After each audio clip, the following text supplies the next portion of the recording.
Hey friends, it's Lauren. Thanks for joining me in my craft room today. I have a color and chat video where I'm going to be coloring the cute little images from this Lawn Fawn Merry Mice stamp set, and I have my coloring guides. I'm just going to show you how I colored each of these images except for the ornaments because I did use the little stamp that colors in the ornaments for you in my sample later.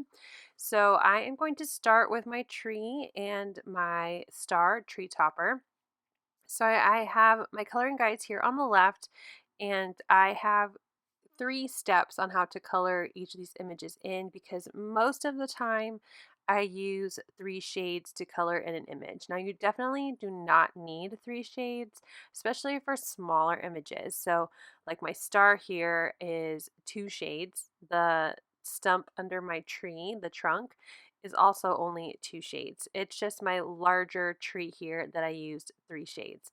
So I'm going to speed up my coloring 2 times. So this is twice as fast as I normally color, but I left everything in. I didn't skip any of my coloring parts so you can watch and follow along or just see how I color if it will help you in any way. I don't consider myself to be some type of expert colorist. There are a lot of amazing crafters out there who are so talented with alcohol markers, but this is just a way to challenge myself to be more comfortable in how I color because I like my coloring. And especially if you use Spectrum Noir markers, there's not a whole lot of videos or coloring guides out there. It's mostly for Copics. So I also just wanted to share what I use in case anyone would like to use the same colors if they have Spectrum Noir markers as well. So my favorite brand of Spectrum are the Illustrator markers because on one side there is a brush tip, which I'm using right now, and on the other side there is a nib. So it's easier to color small images or just add a little bit of shadow in areas where I want to just have small shadowing like I am doing right now.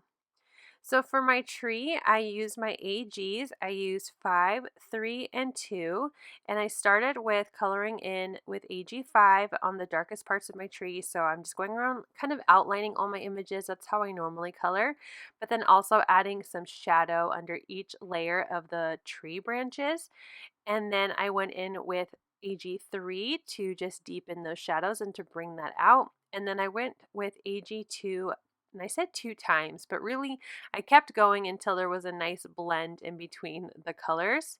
And then I used my GBs for my tree trunk. I use 9 and 7. And then for my star, I use my GWs, my golden yellows. I use 3 and 2. Now for my presents, I wanted to just do some traditional green and red Christmas coloring. I thought because this is a Christmas theme stamp set and normally there is lots of fun wrapping paper to choose from or to color, I wanted this to be very Christmas based with traditional colors of green and red and some gold yellow. So for this first present, I used my AGs again, and I used 3, 2, and 1, and the lid of my present is 3 and 2. I only use 2 colors. And then the box of my present is also 2. I use 2 and 1. So it's like a darker lid for my present with a lighter green box. And then I will go in with my reds to color in the bow. And for that I use DR3 and 1 dark reds. And again, because it's so tiny, my shadowing, or my shading I guess I should say, is very small. You really could only use one color here and it would be totally fine. You don't really need to do shading on these tiny little bows. I just wanted to show how I colored them with 2 different colors. For the smaller present, my ribbon is my golden yellow. So again, that 3 and 2, my GYs.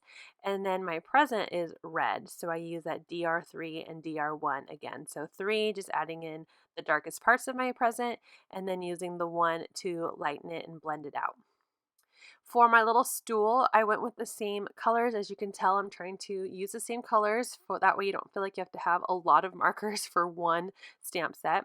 And I used my GBs again, and I used 4, 7, and 9. Now the 4 to 7 is kind of a big jump, so I really blended in with that 9, or I'm sorry, with that 4 to make sure that the 7 to 4 wasn't so drastic. I still think it looks really nice, but I definitely need to get one more color in between, or one more shade in between that 4 and 7. For my mice, I normally color these in my warm grays like I did my pandas in the last color and chat last month, but I wanted to kind of create more of a softer brown color of my mice. I thought because of my card sample was going to be yellow, I thought they would look really nice kind of matching that yellow feel of the card. So my mice, I'm actually using my MBs, which are my muted browns, and my mice, I'm using MB4, 3, and 2 for the head and body, arms, and everything of my little mice. Everything except for the ear, inside the ears and the stomach. So I'm using my MB4 to just create some small shadow lines. I'm bringing that out with my MB3 and then coloring in both mice completely except for the stomachs with MB2. So just really blending that out. I felt like they just looked really warm and cutesy. I usually have done gray mice in most of my videos, but I guess I just wanted to go with a warmer tone this time. So I will finish coloring in the mice with my MB2, and then I will move on to the ears and stomach. So for the stomach, I used MB1, which is my lightest brown, and I just colored in the stomachs completely.